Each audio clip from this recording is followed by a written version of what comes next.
കളമശ്ശേരി പോളിടെക്നിക്കിലെ ലഹരിവേട്ട സർക്കാരിനെ കുറ്റപ്പെടുത്തി കോൺഗ്രസ് നേതാവ് രമേശ് ചെന്നിത്തല എന്തുകൊണ്ട് ലഹരി മാഫിയയുടെ വേരിളക്കാൻ സർക്കാരിന് കഴിയുന്നില്ല എന്ന് ചെന്നിത്തല ചോദിച്ചു. കഴിഞ്ഞ 9 വർഷമായി ഒരു നടപടിയും ഉണ്ടായില്ല.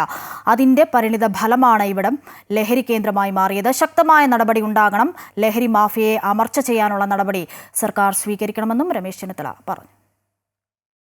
കെപിസിസിയുടെ പരിപാടിയിൽ ജി സുധാകരൻ പങ്കെടുത്തത് ഞങ്ങളുടെ ക്ഷണപ്രകാരമാണ്.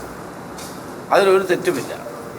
അത് ഗാന്ധിജിയുടെയും ശ്രീനാരായണ ഗുരുവിൻ്റെയും സമാഗമത്തിൻ്റെ 100 വർഷം പൂർത്തിയായപ്പോൾ അതിന് രാഷ്ട്രീയത്തിന് അതീതമായി ഞങ്ങൾ ഒരു പരിപാടിയാണ്.